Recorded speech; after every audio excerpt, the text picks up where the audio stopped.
నమస్తే, welcome to Y news. నేను Kalyani. This news sponsors by Shri Krishna enterprises. Railway station ఎదురుగా మా వద్ద అన్ని టీవీలు, ఏసీలు, ఫ్రిడ్జ్లు మరియు అన్ని రకాల ఫర్నిచర్ హోల్సేల్ ధరలకు అమ్మబడును. ఈ కృష్ణ ఎంటర్ప్రైజెస్ కు విచ్చేయండి. రైల్వే స్టేషన్ ఎదురుగా, main road, Tuni. Proprietor Tamarana Satyanarayana. Kakinada జిల్లాలో రాబోయే పుష్కరాల ఏర్పాట్లపై జిల్లా యంత్రాంగం దృష్టి సారించింది. ఈ నేపథ్యంలో జిల్లా కలెక్టర్ హరేంద్ర ప్రసాద్ తాళ్లరేవు మండలాల్లోని గోపిలంక, అరటికాయ, లంక, పిల్లంక పుష్కర ఘాట్లను ప్రత్యక్షంగా పరిశీలించి అధికారులకు పలు కీలక సూచనలు చేశారు. పుష్కరాల సమయంలో లక్షలాది మంది భక్తులు ఘాట్లకు తరలివచ్చే అవకాశం ఉండటంతో ఎటువంటి అవాంఛనీయ సంఘటనలు చోటు చేసుకోకుండా ముందస్తు జాగ్రత్తలు తీసుకోవాలని స్పష్టం చేశారు. పుష్కర ఘాట్ల వద్ద భక్తులకు అవసరమైన అన్ని మౌలిక సదుపాయాలను పూర్తి స్థాయిలో కల్పించాలని కలెక్టర్ అధికారులను ఆదేశించారు. ముఖ్యంగా తాగునీటి సౌకర్యం, తాత్కాలిక మరుగుదొడ్లు, విద్యుత్ వెలుగులు, డ్రైనేజీ వ్యవస్థ, భద్రతా బారికేళ్లు, విశ్రాంతి కేంద్రాలు, పార్కింగ్ స్థలాల వంటి అంశాలపై ప్రత్యేక దృష్టి పెట్టాలని పేర్కొన్నారు.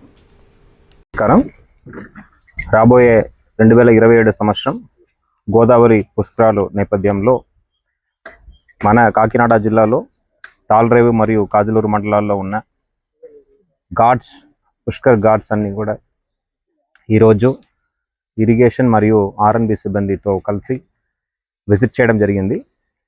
ఈ విజిట్లో భాగంగా గోదావరి నదిలో ఉన్న మేజర్ ఘాట్స్ ఏవేవి ఉన్నాయి అనేది మనము చూడడం జరిగింది. ఇక్కడ ఎటువంటి మరమ్మత్తు పనులు చేపట్టాలి, ఎటువంటి ఘాట్స్ మనము నిర్మాణించుకోవాలనేది గురించి స్థానిక ప్రజాప్రతినిధులతో అదేవిధంగా అధికారులతో చర్చించడం జరిగింది. రాబోయే సంవత్సరం లోపల పూర్తి స్థాయిలో ఏర్పాట్లన్నీ కూడా చేసుకొని ప్రజలకు ఎటువంటి ఇబ్బంది లేకుండా వాళ్ళు ఏదైతే పుష్కర స్నానం చేస్తారో ఆ సమయంలో టాయిలెట్స్ కానీ, మంచినీళ్ళు కానీ, అదేవిధంగా వాళ్ళ రవాణా సౌకర్యాలు కానీ పూర్తి స్థాయిలో అందించే విధంగా మనము ముందస్తు జాగ్రత్తలు తీసుకుంటున్నాము.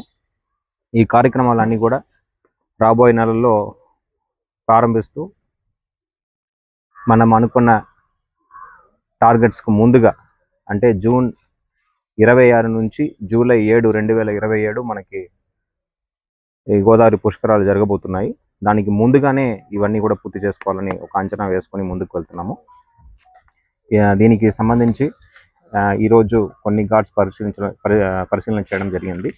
రాబోయే రోజులో మిగతా మైనర్ ఘాట్స్ ఏదైతే ఉన్నాయో వాటిని కూడా మనము ఇన్స్పెక్ట్ చేసి అక్కడ ఉన్న చిన్న చిన్న సమస్యలన్నీ కూడా పరిష్కరించే విధంగా చర్యలు తీసుకుంటామని అందరి ద్వారా తెలియజేస్తున్నాను. Thank you.